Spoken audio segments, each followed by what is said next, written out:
GBA ward number 34ರ ಹೊಸರೋಡ್ ಸಮೀಪದ ಕೆಂಪೇಗೌಡ ವೃತ್ತದಲ್ಲಿ ಕಾಂಗ್ರೆಸ್ ಪಕ್ಷದ ಯುವ ನಾಯಕರಾದ ವಿನೋದ್ ಕುಮಾರ್ ಅವರ ನೇತೃತ್ವದಲ್ಲಿ ಕೇಂದ್ರ ಸರ್ಕಾರದ ಧೋರಣೆಯನ್ನು ಖಂಡಿಸಿ ಪ್ರತಿಭಟನೆ ಹಮ್ಮಿಕೊಳ್ಳಲಾಗಿತ್ತು. ಇದೇ ಸಂದರ್ಭದಲ್ಲಿ ವಿನೋದ್ ಕುಮಾರ್ ಅವರು ಮಾತನಾಡಿ, ಈಗಾಗಲೇ ಗ್ಯಾಸ್ ಅಭಾವ ಹೆಚ್ಚಾಗಿದೆ. ಆದರೆ ಕೆಲವು ಗ್ಯಾಸ್ ಏಜೆನ್ಸಿಗಳು ಗ್ರಾಹಕರಿಗೆ ಗ್ಯಾಸ್ ನೀಡದೆ ಬ್ಲಾಕ್ನಲ್ಲಿ ಗ್ಯಾಸ್ ಅನ್ನು ಮಾರಾಟ ಮಾಡುತ್ತಿದ್ದಾರೆ.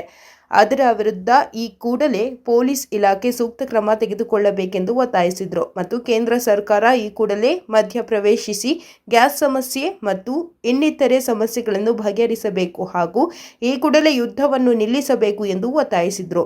ಇನ್ನು ಪ್ರತಿಭಟನೆಯಲ್ಲಿ ಆಟೋ ಚಾಲಕರು, ಯೂತ್ ಕಾಂಗ್ರೆಸ್ ಮುಖಂಡರು ಹಾಗೂ ಕಾಂಗ್ರೆಸ್ ಕಾರ್ಯಕರ್ತರು ಭಾಗಿಯಾಗಿದ್ದರು.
ಹೋರಾಟ ನಿಮ್ಮೆಲ್ಲರ ಹಕ್ಕು.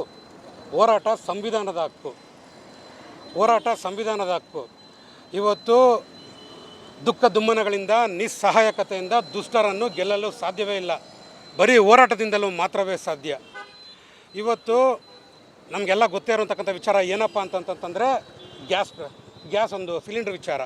ಈ ಸಿಲಿಂಡರ್ನಿಂದ ಭಾಳಷ್ಟು ಜನ ಬೀದಿಗೆ ಬಂದಿದ್ದಾರೆ. ಇವತ್ತು ಬೀದಿ ವ್ಯಾಪಾರಿಗಳು ಏನು ಬೀದಿ ಮೇಲೆ ಪಾನಿಪುರಿ ಗಾಡಿ ಇಟ್ಕೊಂಡು, ಇಡ್ಲಿ ದೋಸೆ ಗಾಡಿ ಇಟ್ಕೊಂಡು, ಮತ್ತು ಅನೇಕ ಬಡ ಕುಟುಂಬಗಳು ಬೀದಿ ವ್ಯಾಪಾರವನ್ನು ನಂಬಿಕೊಂಡು ಬದುಕ್ತಾ ಇರೋಂತಕ್ಕಂಥದ್ದು. ಆದರೆ ಇವತ್ತು ಈ ಸಿಲಿಂಡರ್ ಏನಿದೆ, ಇದನ್ನು ಕೆಲವು ಏಜೆನ್ಸಿಗಳು ಗ್ಯಾಸ್ ಬುಕ್ ಮಾಡಿದ್ಮೇಲೆ ಇವತ್ತು ಬುಕ್ ಮಾಡ್ತೀವಿ ಅಂತಂದರೆ 15ನೇ ತಾರೀಕು, 1ನೇ ತಾರೀಕು ಬುಕ್ ಮಾಡ್ತೀವಿ ಅಂತಂದರೆ 15ನೇ ತಾರೀಕು ಡೆಲಿವರಿಯನ್ನು ಕೊಡ್ತಾರೆ. ಸ್ಟಾಕ್ ಇದ್ದರೂ ಸಹ ಅವರು ಬ್ಲಾಕಲ್ಲಿ ಮಾರ್ಕೊತಾರೆ ಅಂತಕ್ಕಂಥದ್ದು. ಮತ್ತು ಇವರು 15ನೇ ತಾರೀಕು ಕೊಡ್ತಾರಲ್ಲ, ಅಲ್ಲಿಂದ 45 ದಿನಕ್ಕೆ ಗ್ಯಾಸು ಮತ್ತೆ ಇನ್ಯಾರಿಗೂ ಕೊಡದೇ ಇರೋಂತಕ್ಕಂಥದ್ದು. ಮತ್ತು ಕಮರ್ಷಿಯಲ್ ಗ್ಯಾಸ್ನ 6,000 ರೂಪಾಯಿ 7,000 ರೂಪಾಯಿಗೆ ಮಾರ್ಕೊತಾ ಇರೋಂತಕ್ಕಂಥದ್ದು. ಈ 15 ದಿನ ಏನಿದೆ ಕಾಲಾವಕಾಶಗಳ ಮಧ್ಯದಲ್ಲಿ ಇವರು ಈ ಗ್ಯಾಮ್ಲಿಂಗನ್ನು ಮಾಡ್ತಾ ಇರೋಂತಕ್ಕಂಥದ್ದು. ಈ ಗ್ಯಾಸನ್ನು ಮಾಫಿಯಾ ಥರ ಮಾಡಿಕೊಂಡು ಇವರು ಇದನ್ನೇ ಅಡ್ವಾಂಟೇಜ್ ಆಗಿ ತಗೊಂಡು ಬಡವರ ರಕ್ತವನ್ನು ಹೀರ್ತಾ ಇರೋಂತಕ್ಕಂಥದ್ದು. ಸೊ ಇದನ್ನು ನಾನು ನಿಮ್ಮ ಮಾಧ್ಯಮದ ಮುಖಾಂತರ ಏನನ್ನು ರಿಕ್ವೆಸ್ಟ್ ಮಾಡ್ಕೊಳ್ತಾ ಇದ್ದೀನಿ ಅಂತಂತಂದರೆ, ಆರಕ್ಷಕ ಅಧಿಕಾರಿಗಳಿಗೆ ಕೈ ಮುಗಿದು DCP ಸಾಹೇಬರಿಗೆ, ACP ಸಾಹೇಬರಿಗೆ, ಇನ್ಸ್ಪೆಕ್ಟರ್ ಸಾಹೇಬರಿಗೆ ಈ ಸುತ್ತಮುತ್ತಲು ಎಷ್ಟು ಗ್ಯಾಸ್ ಏಜೆನ್ಸಿಗಳಿದ್ದಾವೆ ಅವ್ರನ್ನೆಲ್ಲರನ್ನು ಕರೆಸಿ ಅವ್ರ ಇನ್ವಾಯ್ಸ್ ಬಿಲ್ನ ಚೆಕ್ ಮಾಡಿಸಿ, ಅವರ OBCB ಅಂದರೆ ಓಪನಿಂಗ್ ಬ್ಯಾಲೆನ್ಸ್, ಕ್ಲೋಸಿಂಗ್ ಬ್ಯಾಲೆನ್ಸು, ಲೆಕ್ಚರರ್ನ ಚೆಕ್ ಮಾಡಿ ಇವ್ರು ಮಾಡ್ತಾ ಇರೋಂತಕ್ಕಂಥ ಅನ್ಯಾಯಗಳನ್ನು, ಭ್ರಷ್ಟಾಚಾರಗಳನ್ನು ತಡೆ ಹಾಕಬೇಕು. ಇವತ್ತು ಜನಕ್ಕೆ ನ್ಯಾಯವನ್ನು ಕೊಡಿಸ್ಕೊಡ್ಬೇಕು. ಮತ್ತು ಅದಲ್ಲದೆ ಇವತ್ತು ಎಷ್ಟೋ ಜನ ಬಳಲ್ತಾ ಇದ್ದಾರೆ. ಇವತ್ತು ಸೌದೆ ರೇಟ್ 10 ರೂಪಾಯಿ ಇತ್ತು, ಇವತ್ತು 25 ರೂಪಾಯಿಗೆ ಬಂದು ನಿಂತಿದೆ. ಇವತ್ತು ಬಡವರು ಏನೂ ಮಾಡಲಿಕ್ಕಾಗ್ತಿಲ್ಲ. ಇವತ್ತು ಒಬ್ಬ ಅಂತಾರಾಷ್ಟ್ರೀಯ ಮಟ್ಟದ ನಾಯಕರು ತಗೊಂಡಂತಕ್ಕಂಥ ನಿರ್ಣಯ, ಯಾರು ಅಂತಾರಾಷ್ಟ್ರೀಯ ಮಟ್ಟದ ಅಧ್ಯಕ್ಷರು ತಗೊಂಡಂತಕ್ಕಂಥ ನಿರ್ಣಯ ಇವತ್ತು ಸುತ್ತಮುತ್ತಲು 50 ದೇಶಗಳಿಗೂ ಏಟ್ ಬೀಳ್ತಾ ಇರೋಂತಕ್ಕಂಥದ್ದು. ಅದರಲ್ಲಿ ನಮ್ಮ ಭಾರತ ದೇಶನೂ ಒಂದು. ಸೊ ಆದುದರಿಂದ ನಮಗೆ ಯುದ್ಧ ಬೇಡ. ಈ ಯುದ್ಧದಿಂದ ಭಾಳಷ್ಟು ಜನ ಸಂಕಷ್ಟದಲ್ಲಿದ್ದೀವಿ. ಇವತ್ತು ಇಂಪೋರ್ಟ್ ಆಗಬೇಕಾಗಿರೋಂತಕ್ಕಂಥ ವಸ್ತುಗಳು ಬೆಲೆ ಏರಿಕೆಗಳಾಗ್ಬಿಟ್ಟಿದ್ದಾವೆ. ಇವತ್ತು ನಮಗೆ ಹೊರದೇಶಗಳಿಂದ ಬರ್ತಾ ಇದ್ದಂತಕ್ಕಂಥ ಸರಕುಗಳು ಇವತ್ತು ಭಾಳ ಉನ್ನತ ಮಟ್ಟಕ್ಕೆ ಬೆಲೆ ಏರಿಕೆ ಆಗಿಬಿಟ್ಟಿದೆ. ಇದಕ್ಕೆಲ್ಲ ನಾವು ಕೇಂದ್ರ ಸರ್ಕಾರನ ದೂರ್ತಾ ಇಲ್ಲ. ಇದೊಂದು ಅವಕಾಶ ಅಂತೇಳಿ ಅವ್ರ ಮೇಲೆ ನಾವು ದೂರ್ತಾ ಇಲ್ಲ. ನಮಗೆ ಪರಿಹಾರ ಮಾಡಿಕೊಡಿ. ಇವತ್ತು ಜನ ಬೀದಿಗೆ ಬಂದುಬಿಟ್ಟಿದ್ದಾರೆ. ದಯವಿಟ್ಟು ನಾವು ಕೇಳ್ತಾ ಇರೋದು ಇಷ್ಟೇ. ಸೊ ಇವತ್ತು ನಾವು ಭಾಳ ಸಂಕಷ್ಟದಲ್ಲಿ ಬಳತಾ ಇದ್ದೀವಿ.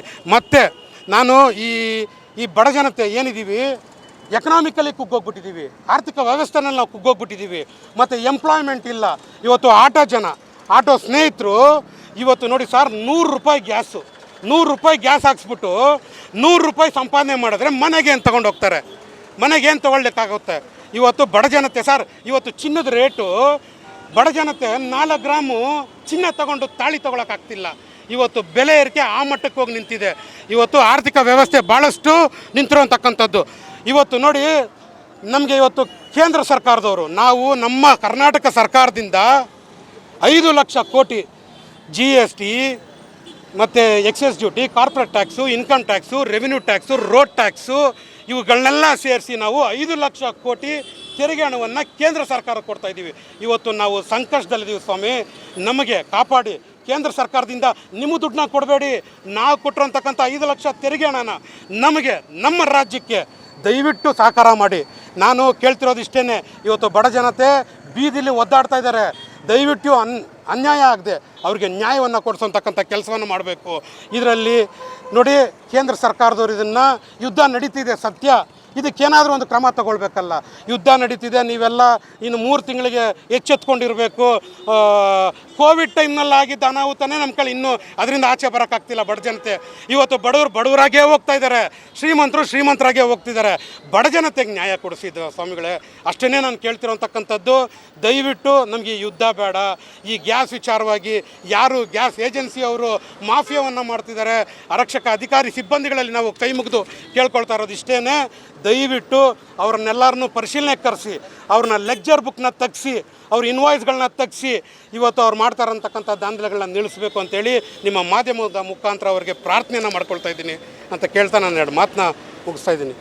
ಇದು ಆಟೋ ಚಾಲಕರ ಬಗ್ಗೆ ಮಾತಾಡ್ತಾ ಇದ್ದೀನಿ. ಆಟೋ ತುಂಬ ಕಷ್ಟ ಆಗ್ಬಿಟ್ಟಿದೆ ನಮ್ಮ ಚಾಲಕರಿಗೆ. ಬಂಕ್ ಸುತ್ತಬೇಕು. ಒಂದು ಬಂಕಲ್ಲಿ 100, ಒಂದು ಬಂಕಲ್ಲಿ 110, ಒಂದು ಬಂಕಲ್ಲಿ 90. ಅದು ಆಗ್ತಾಯಿಲ್ಲ. 200 ರೂಪಾಯಿ ಮೇಲೆ 300 ರೂಪಾಯಿ ಮೇಲೆ ಆಗ್ತಾಯಿಲ್ಲ. ತುಂಬ ಕಷ್ಟ ಆಗೋಗಿದೆ ಜೀವನ. ಬಾಡಿಗೆ ಹೊಡಿಬೇಕಂದ್ರೆ ಕಸ್ಟಮರ್ 10 ರೂಪಾಯಿ ಸೇರಿಸಿ ಕೊಡ್ತಾಯಿಲ್ಲ ನಮ್ಮ ಕೈಲಿ. ಅಣ್ಣ ನಮಗೆ ಪೇಮೆಂಟ್ ಕಮ್ಮಿ, ನೀವು 10 ರೂಪಾಯಿ ಕೇಳಿದ್ರೆ ನಾವೆಲ್ಲ ಹೋಗ್ಬೇಕಂತಾರೆ. ಈ LPG ಬಗ್ಗೆ ಈ ಸರ್ಕಾರ ಏನು ಮಾಡ್ತಾಯಿದೆ ಗೊತ್ತಿಲ್ಲ. ಬಡವರಿಗೆ ಒಂದು ಬೆನ್ನೆಲುಬಾಗಿ ಇರ್ಬೇಕಂತ ಕೇಳ್ಕೊತಾ ಇದ್ದೀನಿ. ತುಂಬ ಮನುಷ್ಯನಿಗೆ ನಮ್ಮ ಚಾಲಕರು ತಿನ್ನೋಕ್ಕೂ ಇಲ್ಲ ಸಮಯ. 100 ರೂಪಾಯಿ ಬಾಡಿಗೆ ಹೊಡೆಯೋಕ್ಕಾಗ್ತಾಯಿಲ್ಲ. ಖಾಲಿ ಸುತ್ತಾ ಇದೀವಿ. ಅದಿಲ್ಲದ ರ್ಯಾಪಿಡ್ ಹಂಗಂಗೆ ಬಿಟ್ಬಿಟ್ಟು ತುಂಬ ಅನ್ಯಾಯ ಹೋಗಿದೆ ನಮ್ಮ ಜೀವನ. ಬೀದಿಗೆ ಬಂದುಬಿಟ್ಟಿದ್ದೀವಿ ನಾವು. ಮನೆ ಮಠ ಮಾರ್ಬಿಟ್ಟು ಬೀದಿಗೆ ಬಂದುಬಿಟ್ಟಿದ್ದೀವಿ ಸಮಯ. ಆ ಥರ ಕಷ್ಟ ಬಂದಿದೆ. ಕೇಂದ್ರ ಸರ್ಕಾರ ಆಗಲಿ ನಮ್ಮ ಆಟೋ ಚಾಲಕರಿಗೆ ಒಂದು ನೆರವು ಕೊಡ್ಬೇಕಂತ ಕೇಳ್ತಾ ಇದ್ದೀನಿ. ನಿಮ್ಮ ಆಯೋಗ ಮುಖಾಂತರ 2 ಮಾತು ಮುಗಿಸ್ತಾ ಇದ್ದೀನಿ. ನಮಸ್ಕಾರ. ಈ ಹೋರಾಟ ಬಂದ್ಬಿಟ್ಟು ಪಕ್ಷಾಂತರ ಹೋರಾಟ ಅಲ್ಲ. ಈ ಹೋರಾಟ ಬಂದ್ಬಿಟ್ಟು ನಮ್ಮ ಆಟೋ ಚಾಲಕರಿಗಾಗಿ, ಬಡ ಜನರಿಗಾಗಿ, ಭಾರತ ದೇಶ ಜನರಿಗಾಗಿ.